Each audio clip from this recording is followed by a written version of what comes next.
Buongiorno, my friends. I am Leonardo da Vinci. Do you have big dreams like me? Or perhaps more practical goals? Well, whether they are big or small, how do we accomplish these goals? How do we stop failing to achieve our New Year's resolutions? The secret is not to focus on only the outcomes, but on the systems that create these outcomes we want. Let me explain.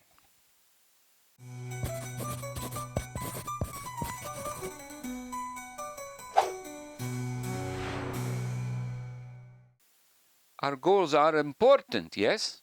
But if we focus on the wrong thing, if we focus only on the commitment to achieving our goal, it sets us up for failure before we even begin.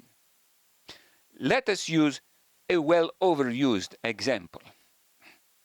Let's say you want to become more fit or strong. You might say, I resolve to go to the gym every day this year. But it is not so easy to change or develop a new habit. You might feel motivated for a time, but then quit.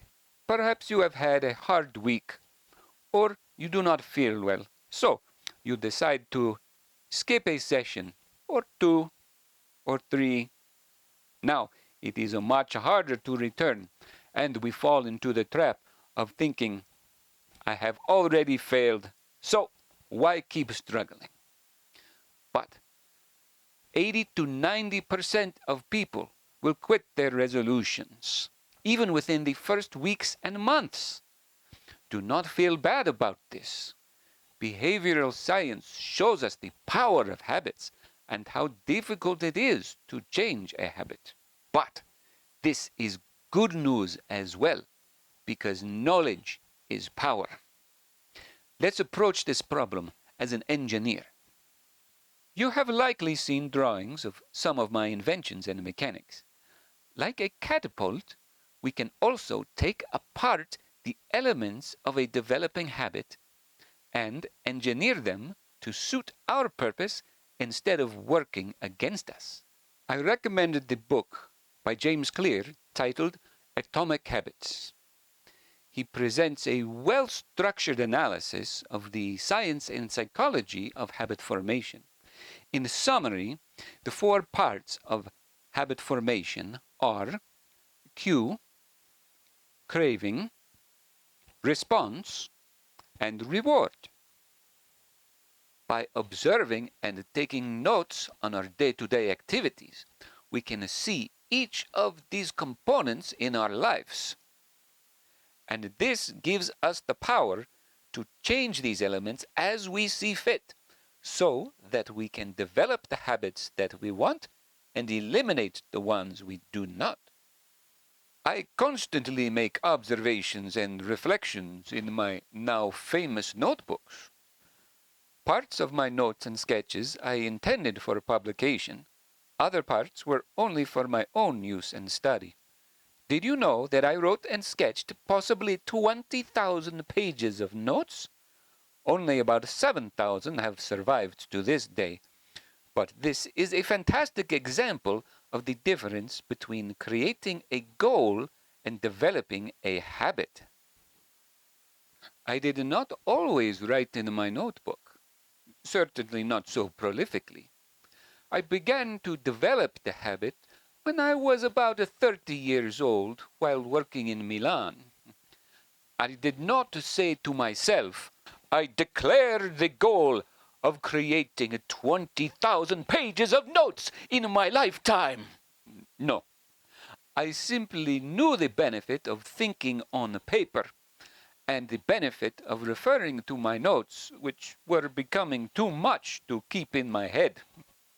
Also, I will say that I did not begin writing in my notebooks on January 1st. In fact, in my time, the beginning of the year was not January, but March. Interesting, ancient civilizations. I believe I will speak briefly on the fascinating history of the new year. If this does not interest you, skip ahead a minute or two, but I do have a point. Ancient civilizations like the Egyptians and the Babylonians engaged in New Year's celebrations in the spring. This makes sense, does it not? Witnessing creation itself and the cycle of life as the beginning. Then the Roman Empire rose up and developed a calendar, also beginning in the new year, March. It was only a 10-month calendar. Look at the root of the month names. September is the 7th month, and December, Deca, is the 10th and last month.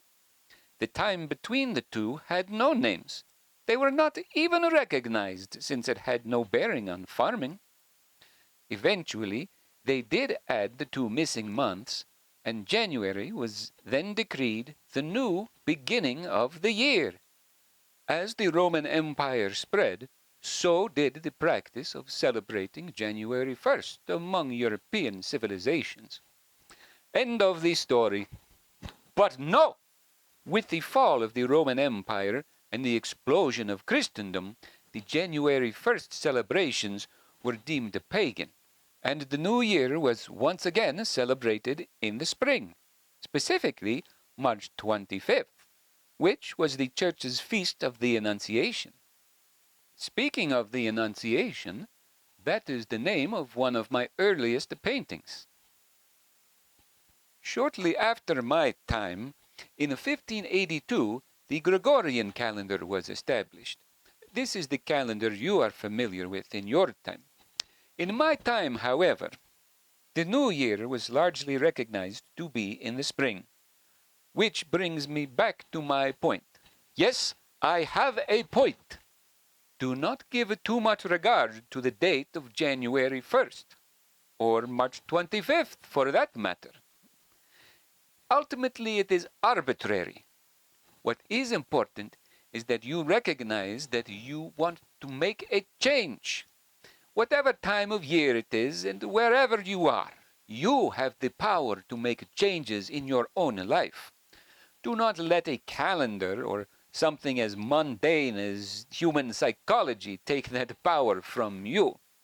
No, let us get back to the strategy of how to do so.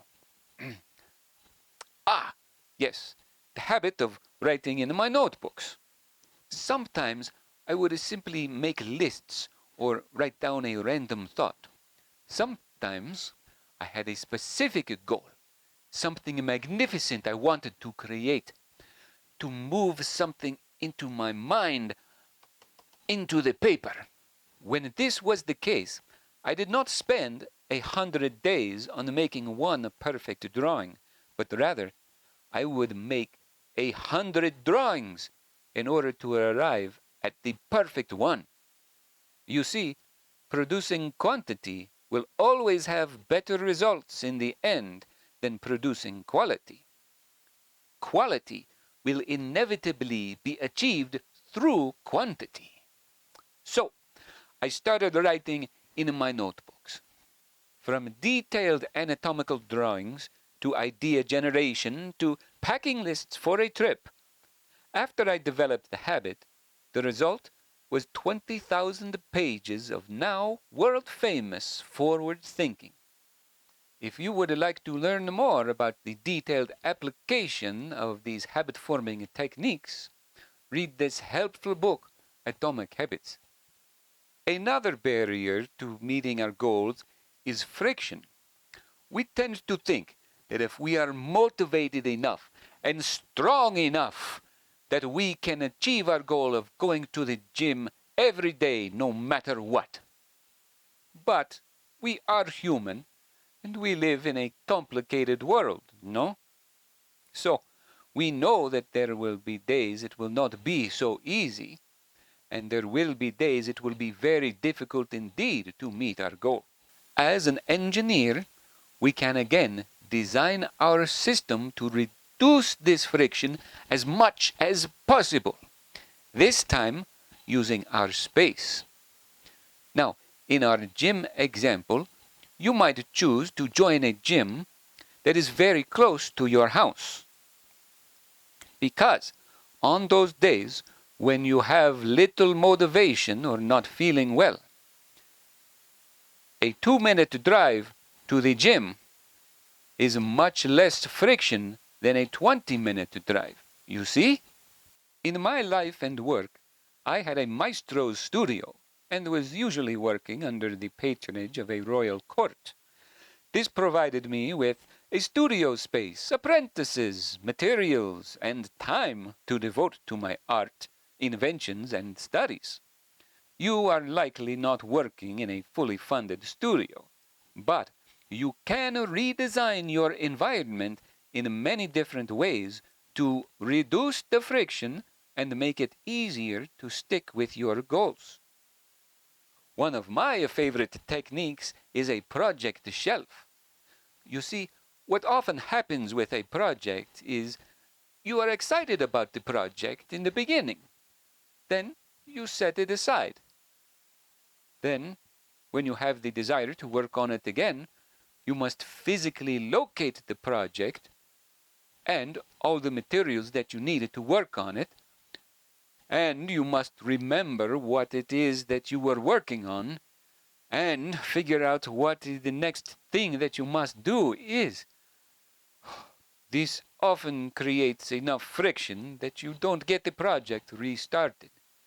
It sits there in the closet, gathering dust, weighing on your conscience, telling you are a failure. Believe me, I understand this problem. Did you know that many of my paintings were never finished? Even some of my most famous ones, like the Battle of Anghiari and Adoration of the Magi. Creating a project shelf significantly reduces this friction. Have a bookshelf, for example, where you can put all of your projects when you are done working on them for the moment, as well as all the materials that you need for this project. For digital projects, you can do the same thing. Create a folder to put everything in, even links to other programs you might need. Then you simply open the folder and everything is ready to pick up where you left off. Then, at the top, put a note with 2 sentences. One sentence about the last thing you did on the project, and the other about the next thing to be done. Much less friction. Much more likelihood of completing what you started. If you identify with always having multiple interests, like me, and bouncing from one thing to another, I recommend learning more in Barbara Scher's book, Refuse to Choose. Another fascinating book, all about engineering your work in a living space to reduce friction and obstacles, is Work Clean, Mise en Place by Dan Charnas. Links to all the books I mentioned are down below, of course. Does this mean that goals are bad and we should abandon them altogether? No, of course not. Establishing goals is very important, no? But not just any goal. They must be specific and measurable. Once we have such a goal well defined, we can again approach the process as an engineer. This makes it easy to break down the goal into its smaller parts and gives us back the power to control and design the path to the specific goal we want. I wanted to publish a book which would revolutionize our understanding of anatomy. But what could I do with such a goal? So I specified that this book should be for the student of anatomy. Therefore, it should be filled with illustrations to accomplish these specific goals. They would be not just as good as seeing a dissection in a person, but be even superior to it. Now I have a framework by which to apply smaller goals leading to the big but specific goal. By exploring this process and combining concepts of engineering diagrams, I invented the anatomical cross-section, which showed detail and accuracy of anatomy never before achieved. Even this I did step by step, breaking down my big goal into smaller, achievable ones. Here are some actual entries of mine regarding this task. Pack a pane of glass, forceps, and a fine-toothed bone saw. Describe the tongue of the woodpecker and jaw of a crocodile. Give measurement of the dead using his finger as a unit. Get your books on anatomy bound. Boots, stockings, comb, towel, shirts, shoelaces, penknife, pens, a skin for the chest, gloves, wrapping paper, charcoal. If you would like to delve more into creating smart habits and more, I will recommend one more book for you today, which you have probably heard of. The 7 Habits of Highly Effective People by Stephen Covey. So, now we have the structure of your goals, beginning with the end in mind and building the path that leads to that end. We also have our understanding of the power of habits in our daily lives. Now you must decide what habits you want to develop and or break that will lead you to begin accomplishing the smallest goals in your plan, which will now ultimately lead you to accomplishing your big goal. Instead of approaching your resolutions or goals as tasks to perform, change your mindset to identify as a person who does those things. Do not say, I have to go to the gym. Instead, say, I am the type of person who values physical fitness.